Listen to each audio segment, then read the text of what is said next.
Welcome to the Way to a Great Marriage Cast. I'm Tony. I'm Loretta.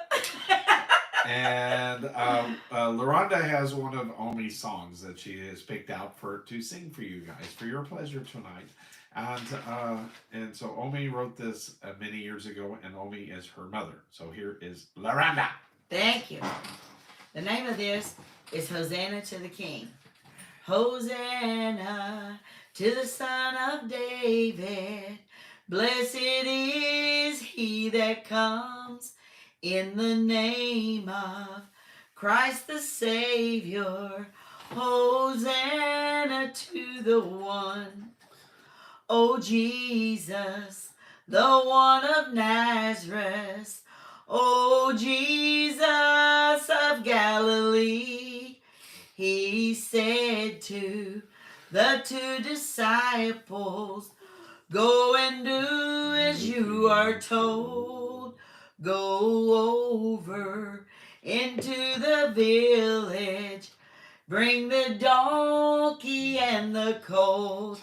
If anyone should even ask you, say the Lord has this need. And straightway they will loose them. So go and bring them to me. Now if anyone is feeling lonely and you don't know what to do, just reach out to our Jesus. He's the one to set you free. Hosanna to the Son of David. Blessed is he that comes in the name of Christ the Savior. Hosanna to the one. Mom wrote that 10/10 of 13, and there it is in her own handwriting. And she's in the nursing home now, and she remembers her songs actually better than me if I start singing them.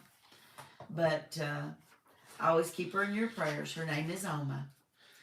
And so we do want to let you know we're going to be on WLJC on tomorrow night. And if you don't have a way of accessing WLJC, they are on YouTube. I do have a playlist for them down there. I won't put it down there immediately, but they usually put it within an hour or two down there. They're also on Facebook. You can watch it live on Facebook, I think. You can, yes. WLJC. Because when we say it fast, it sounds different. WLJC. WLJC. Okay, the question tonight, we're reading from my sister's book, My Life Story by Sandra K. Baugh Carlson. And I don't see my post-it notes. Uh-oh. Better get my post-it notes ready. Yep. Because we're about to finish this book. Okay. And so the question tonight is, did you ask Sissy if she could be on? No, I sent her the link though. Let me text Sissy, because she likes to hear Tony read it. I put, she's probably in the middle of a meeting somewhere. Please join us. Oh no. I sent her the link too. I didn't call her. Sorry, guys. What was the most romantic story in your family? And so I want to hear this one. I'm not sure how it all came about, but the day before Grandpa William Cornelius Baugh turned 28, Grandma Nettie Frances Wilson was 23. They eloped. Oh. They didn't like to talk about this story, and any details I obtained through prompting and prodding was, hey, Sissy. Hey, Sissy. Sorry if you didn't get enough notification. Sorry. I'm sorry. I should have asked Loranda if she notified you. We were reading your book. We just started. We just started. Yes. and so they didn't like to talk about this story. Any details I obtained through prompting and prodding with lots of questions. However, knowing the family, I have filled in some gaps.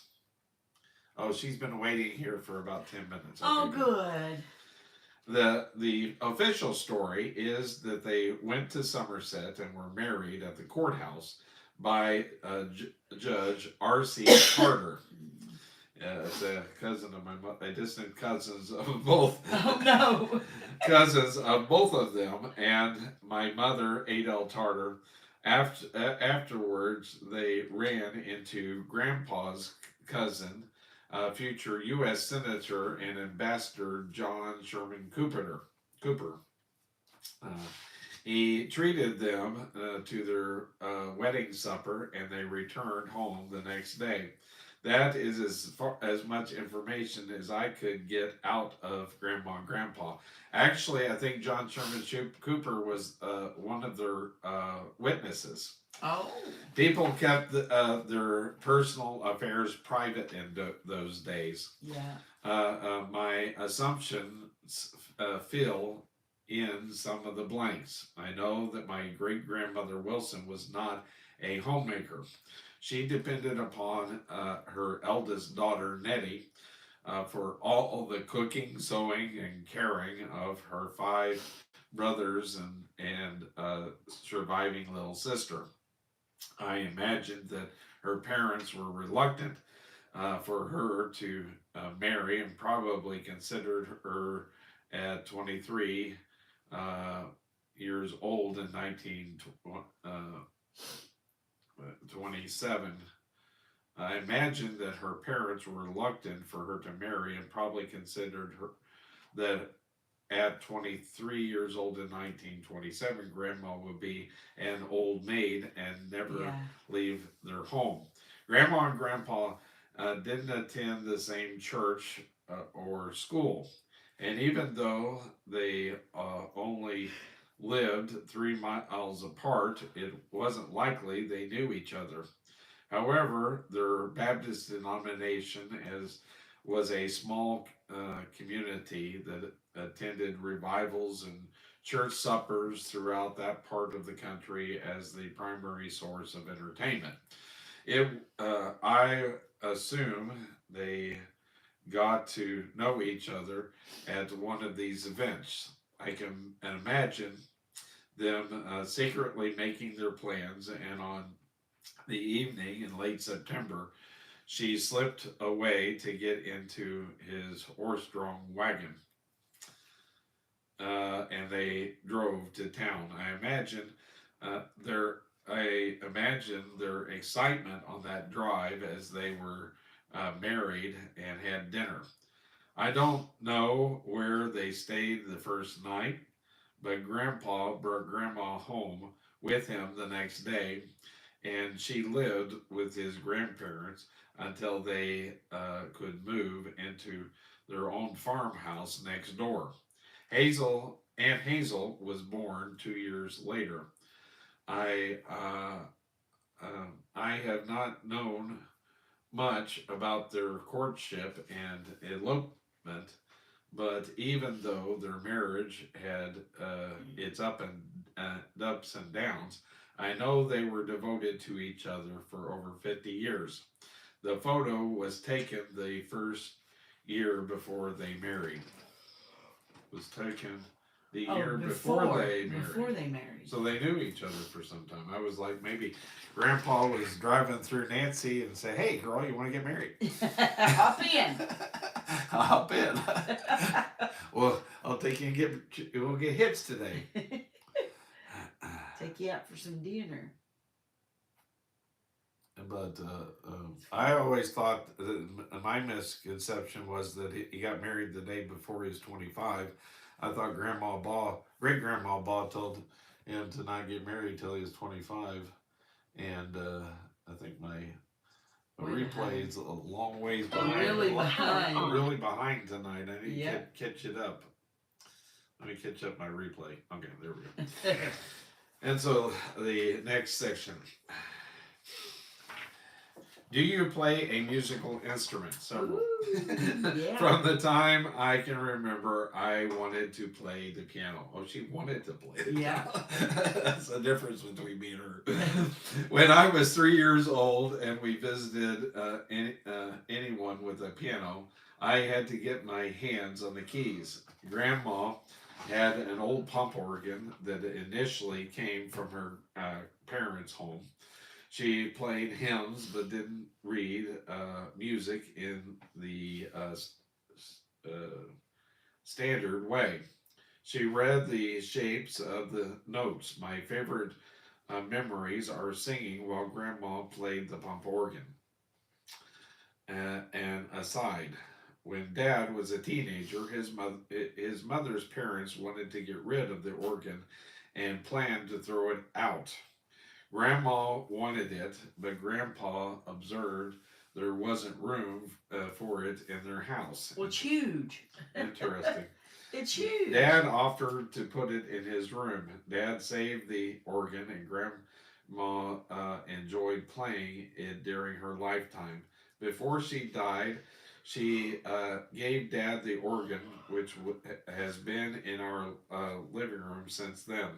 The photo shows Dad with Grandma's pump organ, and it didn't work whenever Dad got it, and he had to put it together.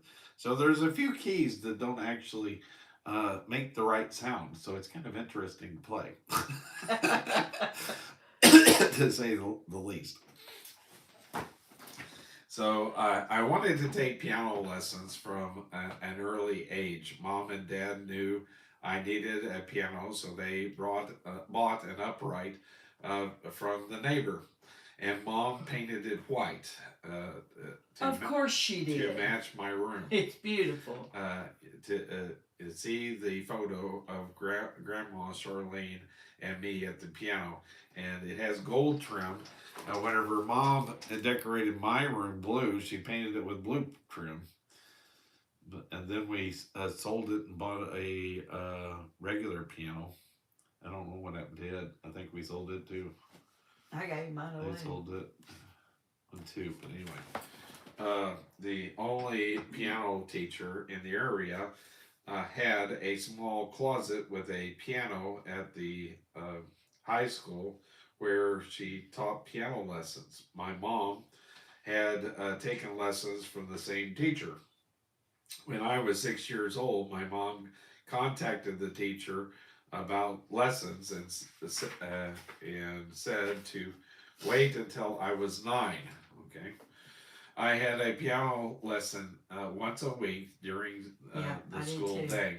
I attended the elementary school, which was about a half a mile away from the high school, and I walked to the high school and back to the elementary by myself when I was 9 years old. Maybe that's why they made her wait until 9 so she could walk. Yeah, probably. There wasn't any sidewalks, so part of the way I had to wade through the tall grass of the right of way. I was frightened to be alone on the deserted paved road with cars whizzing by. I bet. After that school year, the teachers stopped giving lessons at the school, and Mom drove me to Somerset on Saturday. Then went on for about that. This went on for about a year, and the teacher retired. Then I started taking lessons from Dad's cousin, Lorraine Wilson, a college student major in music.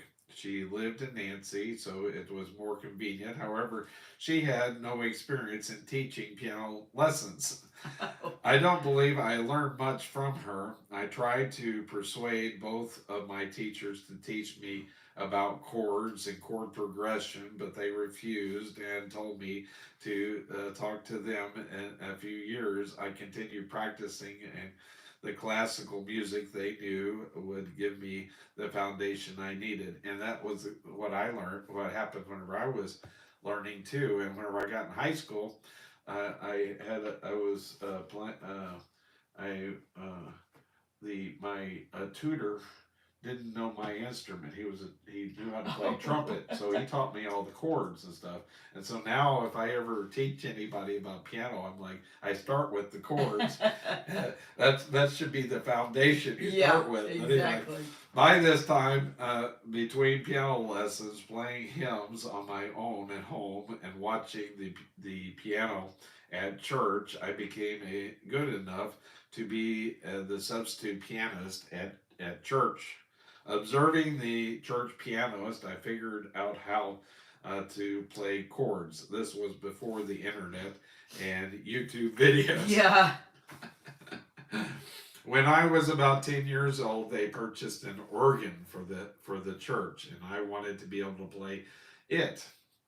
Even though my parents couldn't afford it, they bought a brand new Hammond organ for me with pedals. Nice. I will always remember always be amazed and grateful for their generosity. Cousin Lorraine also had an organ, and she gave me organ lessons. Her organ lessons were more fruitful than the piano lessons had been. In the photo, I am playing the organ, and I'm standing behind her. It says 12/17, so this was Christmas of 77, not 17, 77. I'm betting we would do that. That was, I think I remember doing that. We would sing Christmas carols while Sissy played. Oh, look at you, how We cute. This lamp is somewhere here. Yeah, I've seen And it. Mom had this globe and the brown globe and the other globe together. I have played the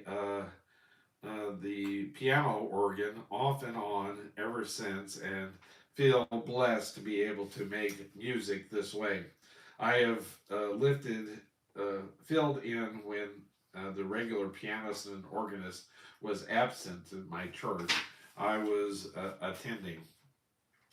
For a couple of years, I played the piano to accompany the choir, including once when they sang at a church in Las Vegas.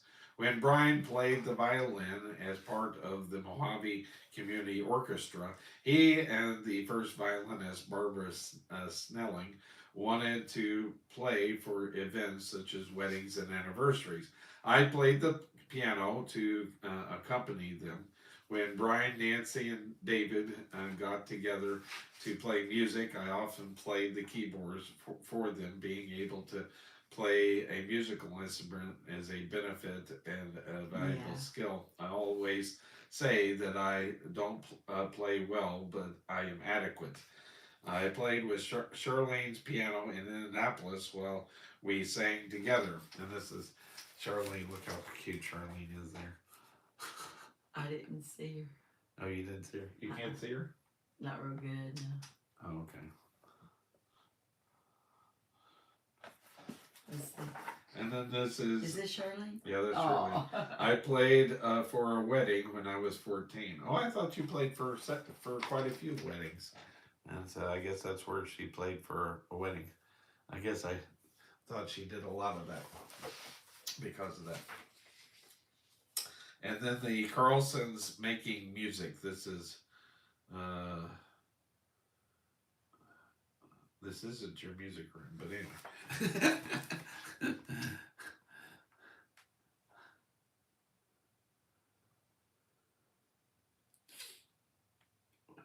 I'm lagging again too much. Okay, there we go.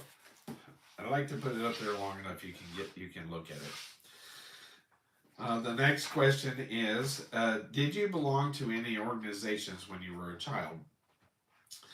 You could say the church was the first organization to which I belonged. When I started talking at 2 years old, my mother began to give me opportunities to get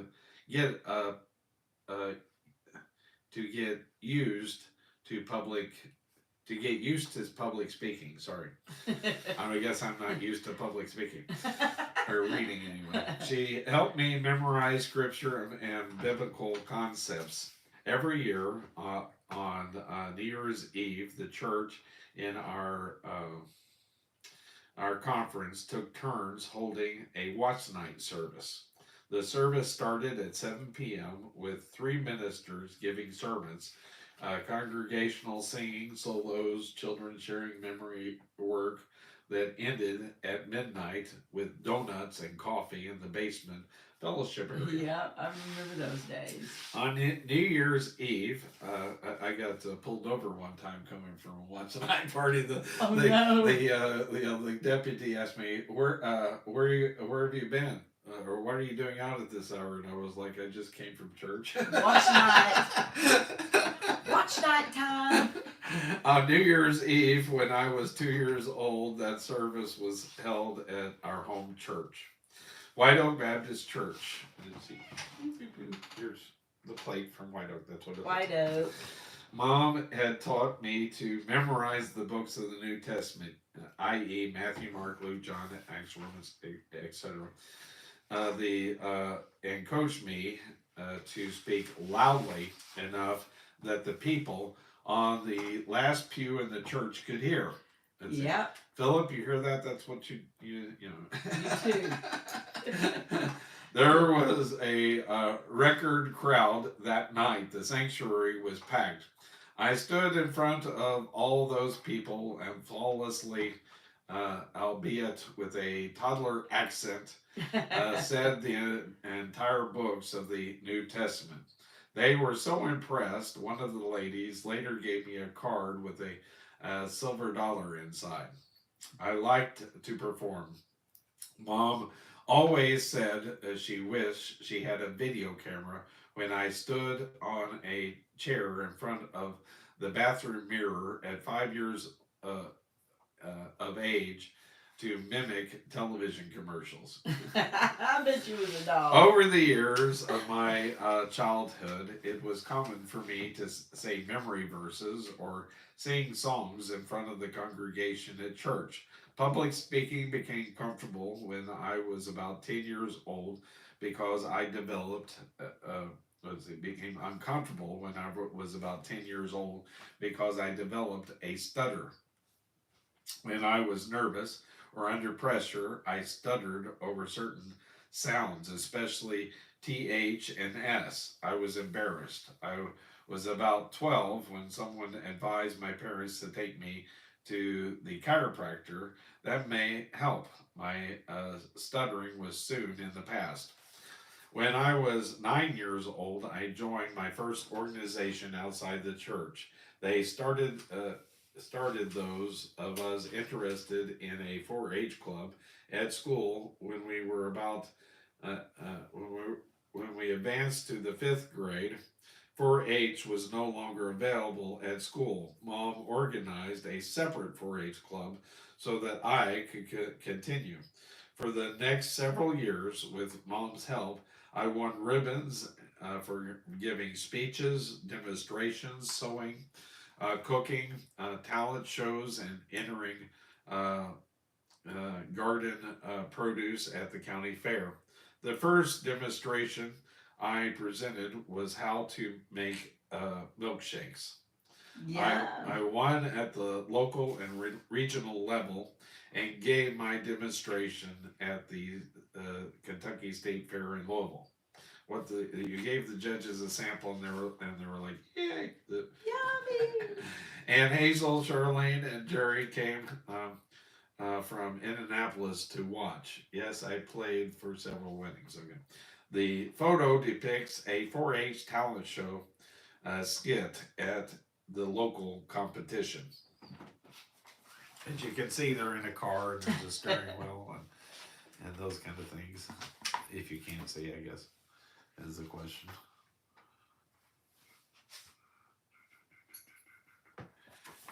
So, don't know who has the steering wheel. Maybe the guy does. By high school, I lost interest in 4-H and returned to future turned to future homemakers of America. I was also in the chess club. It was a fluke that I beat the club president in a game of chess at my first club meeting. She taught me how to play chess too. Nobody's ever taught me to play chess. And annual staff putting together the book of school photos and memories that was published each year. I served as an officer many times, including as club president for several years in 4-H. Those experiences prepared me for the leadership and public speaking roles I would need later. I used these skills as public relations director at Kingman Regional Medical Center, office manager for Brian's Dental Practice, and council member, including 4 years as president at the Grace Lutheran Church. The next question is, have you had to overcome fear to realize a dream? That's a good question. I always wanted to be good at horseback riding. When I was growing up, we always had horses. Dad was an excellent horseman. Mom had ridden when she was a girl, but I never saw her ride a horse. I imagined myself like the heroines of the TV Western shows I loved, fearlessly cantering along on my horse with my hair flowing in the wind. Flowing like in the wind. Zorro. Zorro. She didn't say that, but me. No. That would be you. But that is that time period. Yeah. My first experience was when Dad plowed the garden with Grandpa's mule, Kate. Oh. I was about 3 years old when Dad sat me on Kate, about 16 hands tall or 5'4", at the top of her shoulders. To this day, I distinctly remember the incident and how terrified I was. I always remembered how lathered my legs got. Oh my goodness. You mean you from bareback? the horse? Yeah, bareback. Well, you had this like you had this horn and yeah, and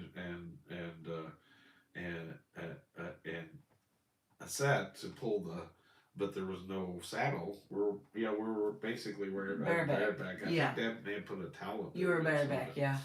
Mom and Dad gave me a large pony for my 7th birthday. She was very stubborn and didn't like to be ridden.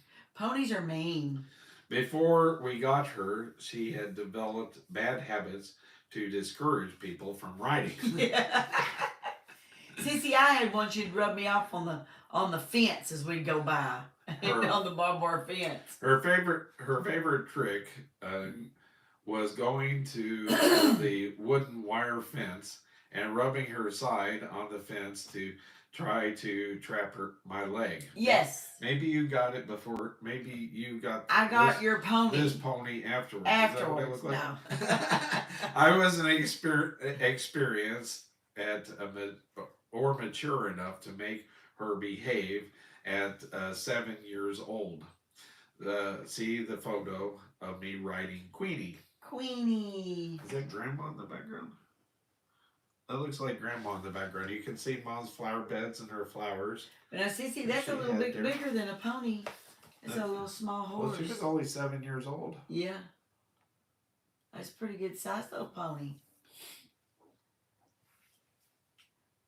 My pony was mean. No, I guess ponies are just mean. Yeah. Dad bought his first horse when I was about 10 years old. Lady was a quarter horse that was retired from barrel racing. He enjoyed riding her for a few years until her jarring gait caused him to have back trouble. Then he purchased Rena, who was a registered Tennessee walking horse. Her gait was smooth, and Dad said it was like sitting in a rocking chair. It is, Rena just like was this. about 15 hands or 5 feet to her shoulder. Lady was about 14 hands, so I experienced less fear when riding her. Yeah. Interesting. Okay. Because I didn't have riding lessons and my riding was sporadic, I never became comfortable riding horses. I don't know how to restrain the horse. Therefore, I always felt out of control. Yeah. I knew this animal had a mind of her own and could do something that I wasn't prepared to handle at the moment. Like seeing the barn and pew, Going to the barn. going Running to to the the barn. when I what Rena did to me. I always thought Renos was sissies, but anyway, when I moved to Arizona, I became friends with a coworker whose family rode horses professionally. His college scholarship was in the sport of rodeo. His wife was a Wow. professional horsewoman who raced barrels and even trained horses for other people. They had several horses that required exercising every afternoon after work. They rode those horses around an arena. In the 2 years I lived in Kingdom before I met Brian, I joined them many times, trying to overcome my fear by riding those horses around the arena. Yeah. In the fall of 1986, the rodeo came to town. The opening ceremony of the rodeo entailed a procession of horsewomen riding their horses in formation. One of the women encouraged me to join them, saying she had an extra horse I could ride. All I had to do was follow the person in front of me. I climbed on that horse and rode in that procession. Oh. I wish there were a photo to commemorate the moment. It was risky because I wasn't uh, familiar with the horses and still wasn't very good at controlling them. However, as I paraded around the arena with those other women, I felt a sense of pride and accomplishment. I Yeah. have always pushed myself to do things that were the fulfillment of the dream. I think she took me to that ranch while she rode the horses whenever I was out there in 1986.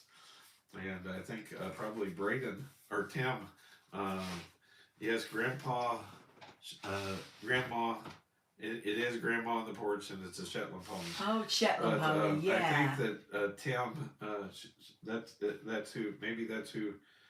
When Tim went out there, she took and he rode some horses while he was out there. Okay. But anyway, tell the story about becoming queen of the fall festival. How did they know? In the fall, our elementary school takes grades 1st through 6th had a fall festival every year. It was a fundraiser for the school and an opportunity for the community involvement. Each grade chose a boy and a girl by popular vote to represent that grade in a contest to become the king and queen of the fall festival. Through fundraising, whoever raised the most money received the prize. At the time we reached the sixth, by the time we reached the 6th grade, most of my classmates, popular and attractive girls, had been chosen in previous years. Mainly because of my thick glasses, I wasn't considered pretty by my classmates at school. Each year, I held my breath as they counted the votes, hoping to be chosen to represent my grade in the fall festival. When we reached the 6th grade, I knew it was my last opportunity and was shocked and thrilled when I won the honor.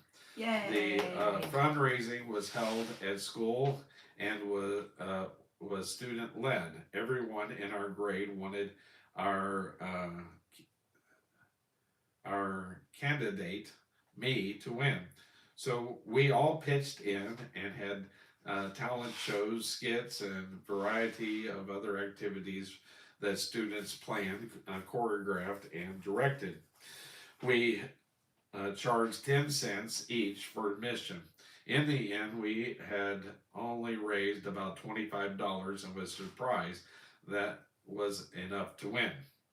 For the evening of the fall festival, Mom created a beautiful dress for me of rich blue velvet. The entire court proceeded through the crowd in the hallway to the makeshift stage in front of the cafeteria. It was very crowded.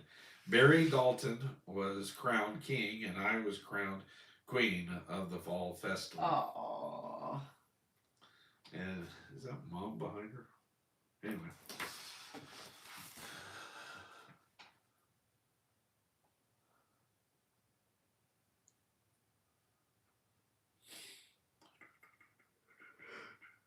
Which we went to church with Barry Dalton and his family.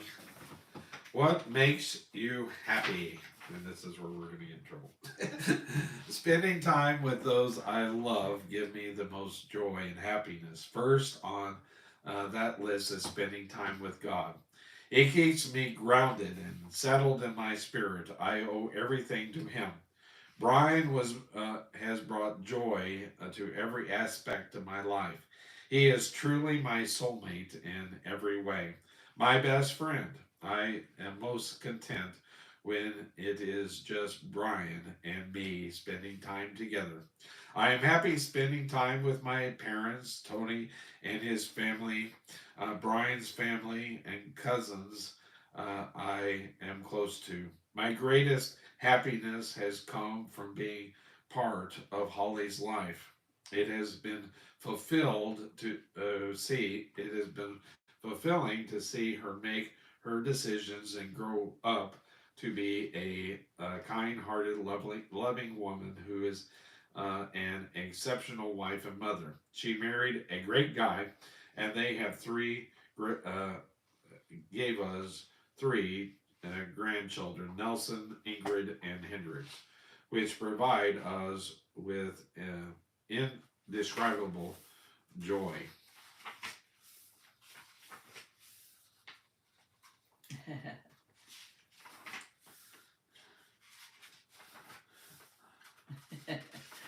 Okay, so that finishes the book. Oh wow, that's the end. The end. Oh, Sissy, that was a great Well, it took book. us 37 minutes tonight, but yeah, but we went over and finished it. So that's the end. And so thank you, Sissy, for such a Sissy. wonderful book. You know, it was interesting back then. Well, I didn't know that they, and she doesn't tell that in the story. Glad you enjoyed the book, she said. It was wonderful. I didn't know Grandma and Grandpa had known each other much before. You learned something new. They dated, and anyway, I think Grandpa told me told me a little bit more. I don't remember that they did elope, and I was thinking they came home to his parents' house that night, but anyway, it's always the same story, and they didn't really tell you much. Right. It was the way it was. They back then we talked about that. They made it work. Yeah. No matter what. No matter what, and that's the way things were, and so the way they ought to be, Step. Right. Yeah. Yeah. And marriage, you ought to try to work it out unless somebody's been, beat or, being mean to. Stick it out. Sometimes your kids needs things that you can't afford, like mom and dad buying her an organ, and so you've got to do whatever it takes, for the best of your children, and that's right. where what we learned, that we would do anything for our kids, no matter what the cost is. We do anything for our kids if we can. And that's the things that you learn from Sissy's book is these things. Learned a whole lot from your book, Sissy. It was a wonderful book, well written. We enjoyed it, and I think everybody else did too. Yeah, it took me. I finally sat down with somebody and said, in playing the piano, was like, okay, show me these chords. And what they did, they basically said, they showed me the chord progression is first, third, and fifth. Is that correct? It's first, fourth, and fifth, isn't it? Yeah. First, fourth, and fifth. Every song has that progression They in do. it, and so Yeah. you just play those chords whenever you come to them, and that would have set me off to being able to play by ear if I'd Yeah. known how to play by chords, Yeah. and and But it's weird because I can play by note, but then I can play by ear, but I never learned chords. right. I just played by ear. And originally, this office was a music room. We have the banjo there. Yeah. We have Guitars. 2 guitars over there, and we used to have amps and stuff. Well, when me and Millie And- cleaned and painted, and, we put everything My in there. piano was in here. Yeah. Dad spent a lot of money for me on a weighted key piano. Whenever I was young. And my mom and dad bought me a Baldwin piano, solid maple, when I was 7. So I started taking piano lessons at 7, and then right before I met Tony, I gave my piano to a little church that didn't have a piano, and so that was a blessing to be able to do that. So, with that, we have new numbers tonight, I guess. Yay! They're not that great tonight. I haven't found a short that everybody likes for tonight. I need to work on my shorts for tonight, and so we have encourage you to subscribe, not only here but also on Rumble. Who's ready to rumble? We have 748 subscribers here on YouTube, and we have 10 subscribers over on Rumble. Subscribe on Rumble too. Yeah. Help us out. Yeah. In case something happens here on YouTube, then if we have to pick up on Rumble, then you'll be ready to fly with us. Likes. Thank you, Sissy, for the thumbs up. Thank you, I assume Sissy. it's you. And so then we have 11,400 likes. Wow. 11,000. So make comments, ask questions. Sissy commented, follow her example. But if you ask a question good enough, we may make it one of the Waycasts. Especially if there's a topic you want to talk about, ask a question about it. We would love to go. So the comments, there's been 513 comments. Shares, there's a podcast called that we've got tagged, pinned to the top of the channel. It's called Against All Odds. Yeah. I'm recommending that you share that podcast. I think it's a great evangelistic tool. So you're probably sitting there thinking of somebody that doesn't know Jesus as their personal Savior. Send that to them, but beforehand pray for them that they will be receptive to it and watch it to the end. And so that's the numbers on the channel. And so that's great. With that, we say. And hit the notification bell. Oh, ding, yeah. ding, ding. Power so on. you can be notified when we're live. Bluetooth We would pairing. love that. And so with that, Bluetooth connected. we say. YouTube Connect. Good night, until we meet again. Adios, au revoir, auf Wiedersehen, till then. And though it's always sweet sorrow to part, You know you'll always remain in my heart.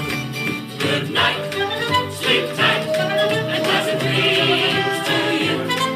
Here's a wish and a prayer that every dream comes true. And now till we meet again. Adios, au revoir, auf Wiedersehen. Good night.